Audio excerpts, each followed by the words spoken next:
Okay, so this is the Bible study for Exodus chapter 10.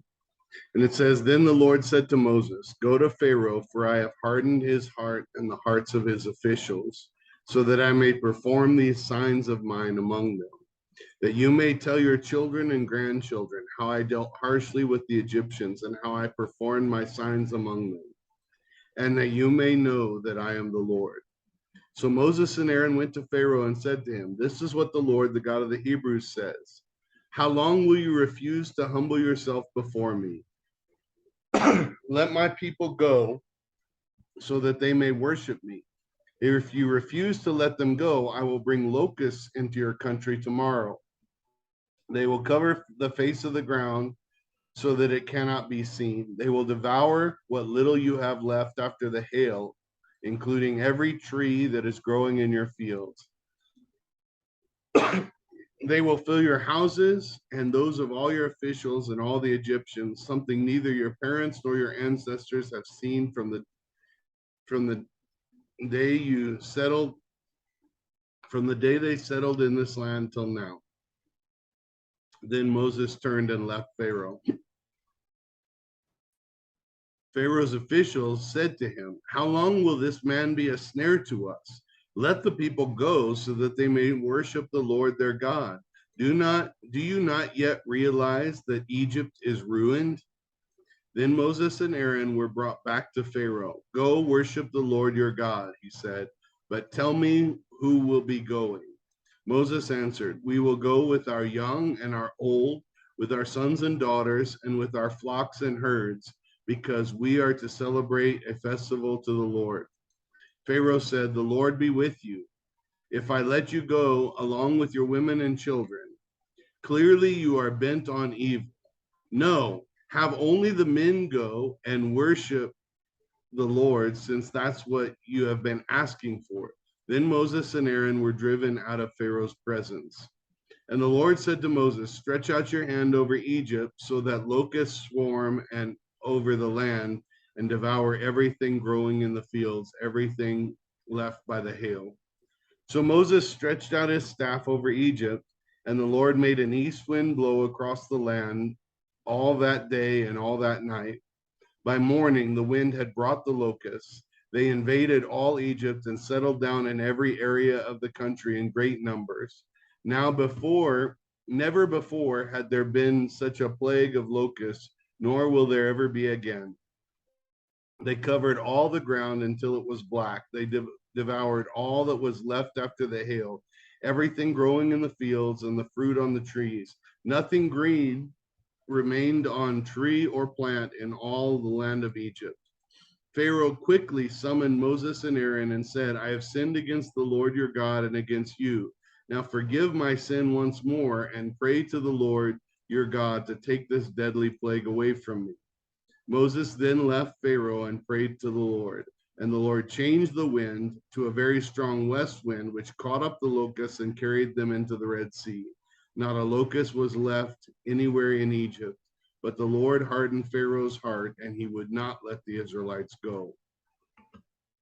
Then the Lord said to Moses, Stretch out your hand toward the sky so that darkness spreads over Egypt, darkness that can be felt.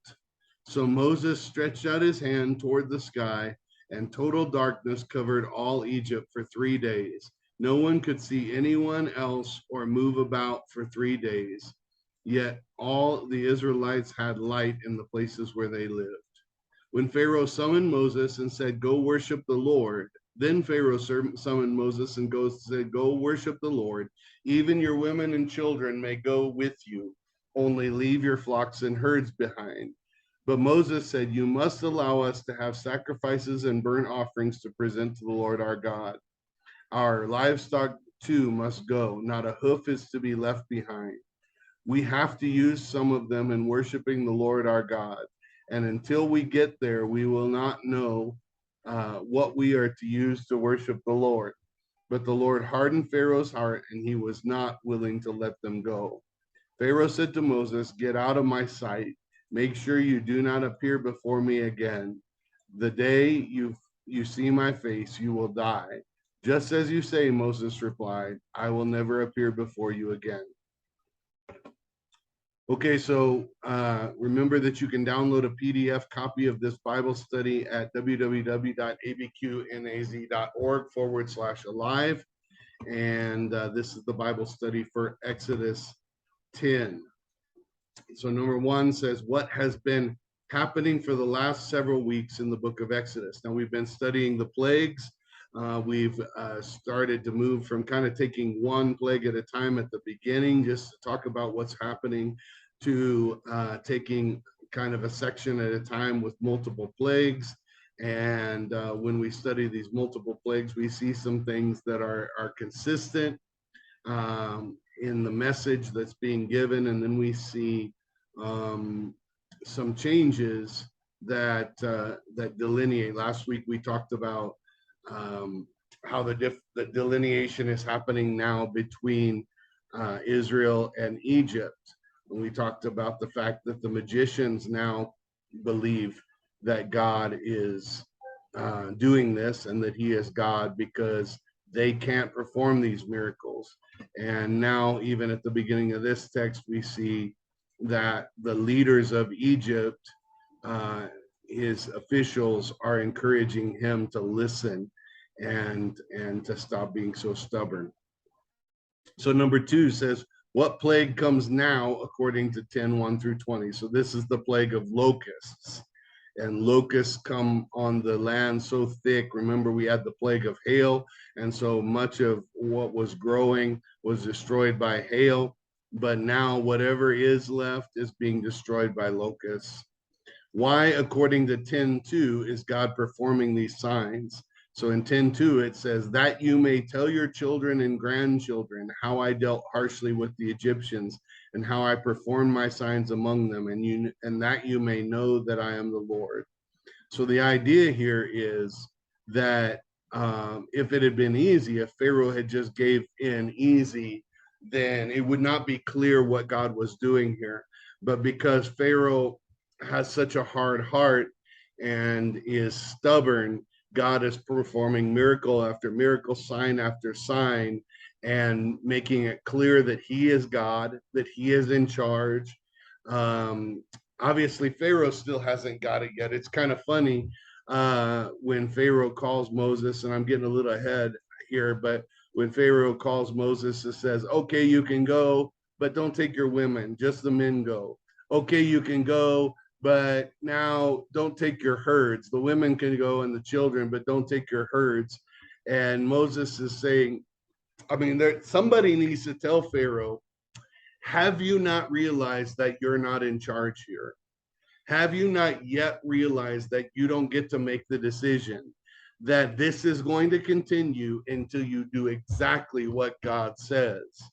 And it doesn't seem clear to Pharaoh yet, but it is becoming clear to everybody else, especially the Israelites, that God is in charge here and that this is what God is doing for them and how he is dealing with the Egyptians on their behalf. Number three says, how did Pharaoh's officials respond in 10:7? It says, Pharaoh's officials said to him, how long will this man be a snare to us? Let the people go so that they may worship the Lord their God. Do you not yet realize that Egypt is ruined? So they've already realized that Egypt is being destroyed by these plagues, and that not only that, as long as Egypt stands against the God of Israel, they will continue to be destroyed, and it's already gone too far, and it's time that you just do what he says. And Pharaoh has not figured that out yet. The second part says what happens in 10:8-9. So then Moses and Aaron are brought back, and they're told, go worship the Lord, but tell me who is going. The last part says, is this the end of it? Do you think? Is it possible? No, this is not the end of it. Pharaoh still thinks he's in. Let me just tell you that one thing that God is consistent about is if you think you're in charge and you think, like in the fall of Lucifer, he says, I'm going to make myself like the Most High. In the fall in Genesis of man, we find that the temptation of the serpent was that God knows that you'll become like him, knowing good and evil. And he says, you're not going to die. He just doesn't want to be like you to be like him.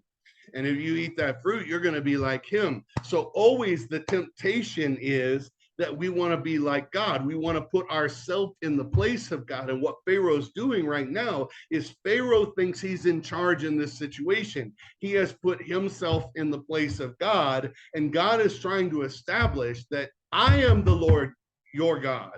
I am the one that's in charge here. I'm the one with the power, and you have none. So you think you're in charge and you keep trying to be in control of this situation, but you're not. And I'm going to show you that you're not. And let me just tell you that nothing has changed, that the temptation that we have now is to put ourselves in the place of God Most High, to put ourselves in the place of the one in control, to put ourselves up as Lord of our life when God has said, I am Lord. I am the Lord your God. And so this is really important because it's that pride, it's that arrogance that tears us down. And God absolutely will show himself to be more powerful than you. I think about this. I've got two boys and they wrestle and they fight and whatever. But I've seen this that a lot. I've seen this in my family, but I've seen it even more in other families. Depending on the age gap between boys that are wrestling and trying to dominate each other, because that's what boys do, is at some point the youngest one becomes very defiant. And by the way, the young ones, they get tired of being treated the way they get treated, and at some point they decide that they got to stand up to this. And usually when they're standing up to it, they start picking fights. But if the older one is old enough, far enough ahead, if the older one is big enough, then he can demand absolute surrender. And I've seen this. Of course, I had a sister, but there were times she pushed my buttons, and I wasn't allowed to hit her and certain things like that, as probably would be proper. But at some point, I had to let her know that I am absolutely dominant here. You have no power. You can get mouthy with me, but I'm going to dominate this situation. And my mom tells a story about when she was giving me a hard time in the pool, and I literally grabbed her by the neck and held her under the water, which I don't recommend. And I did get in trouble. But it was really important that as much as she was bugging me, that she understood that I was the one in control. Now we do that with our own pride and with our own, humanity. But at some point, God needs to show us when we start getting mouthy, when we start thinking we're in control. God needs us to know who is really in control and who should be Lord in this situation. And it's not us. Then in number 4, what does Pharaoh say in 10, 10, and 11? He says, if you go along with your women and children, clearly you are bent on evil. No, have only the men go. So he still thinks he's in charge here. Is it enough to make this is the second part, is it enough to make a deal with God and do part of what he asks? Well, we find out really quick the answer is no. So it's not enough. You think you're bargaining. Maybe you think you're bargaining with Moses and Aaron, but in the end, you can't bargain with God. You can't do a partial and say, okay, how about this? How about I do part of what you're asking, but in the end, not all of what you're asking. And then this is going to be all right. Yeah. Yes. And the answer is no. So do we try this in our lives too? I think we do. I think we try to make a deal with God and do part of what he asks, but not go all the way. And I think we do it very, very often, way too often. Number 5, how did Pharaoh respond in 10, 16, and 17? It says Pharaoh, so this is after the plague comes about. You know, God said, Moses, go ahead. I don't know what this guy is doing. He's still not listening. He's still not doing everything I've asked. Go ahead, send the plague. And then Pharaoh quickly summoned Moses and Aaron and said, I have sinned against the Lord your God and against you. Now forgive my sin once more and pray to the Lord your God to take this deadly plague away from me. So again, in crisis, Pharaoh wants Moses to call out to God on his behalf after he's been arrogant and still thought he was in control. Number 6 says, what plague is next? I think the understood part of this that we kind of skipped over is that Pharaoh's heart was still hard, and after the locusts left, he still didn't let them go. So here comes another plague, and this is the plague of darkness.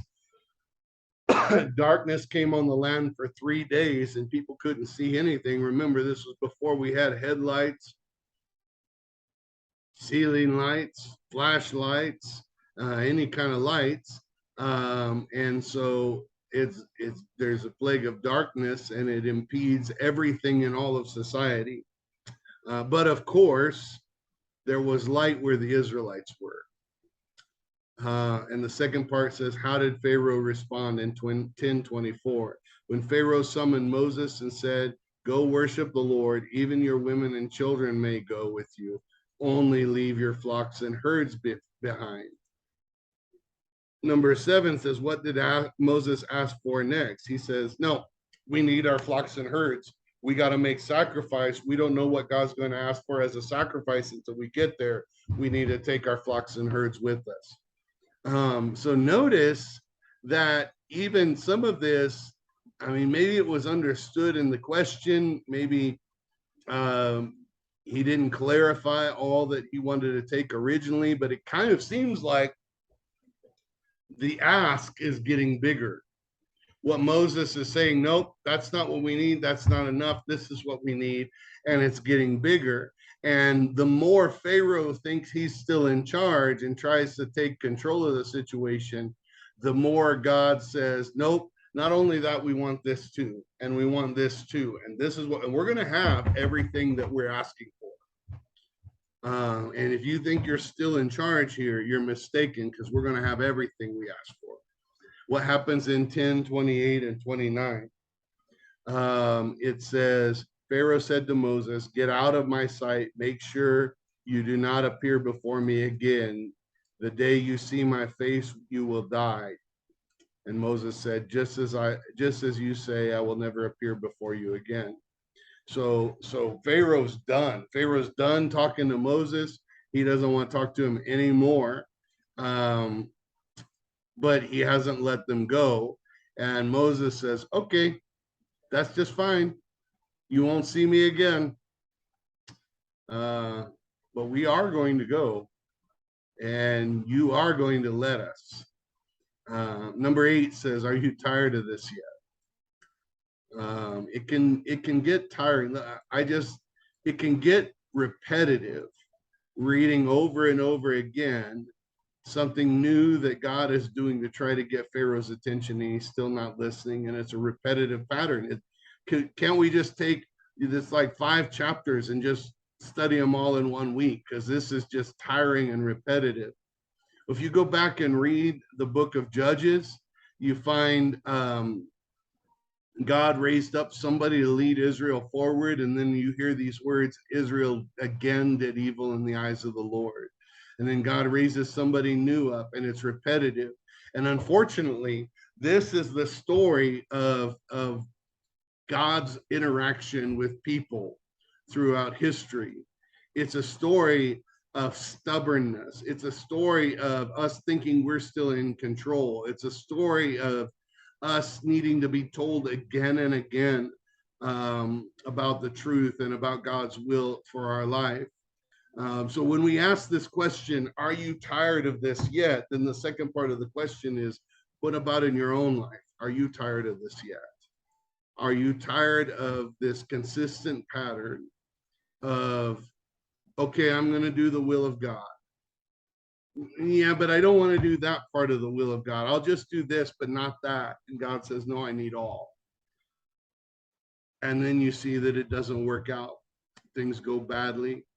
And you say, okay, God, okay, I'm going to do your will this time. And he says, okay, but it needs to be this. And you're like, yeah, I can do this, but not this. And he says, nope, that's not a deal. We don't have a deal until I have everything I've asked for from you. We don't have a deal until you've put all in for me, until you're going to obey me fully. That was the covenant of Moses that we'll read about here coming up. If you obey me fully, and I'm afraid that some of us are in the same kind of pattern in our life that we're seeing here with Pharaoh and that we see throughout Scripture, and we haven't yet realized that he wants all or nothing. If he doesn't have all, it is nothing to him. So, are you tired of that yet? Are you ready to give him all?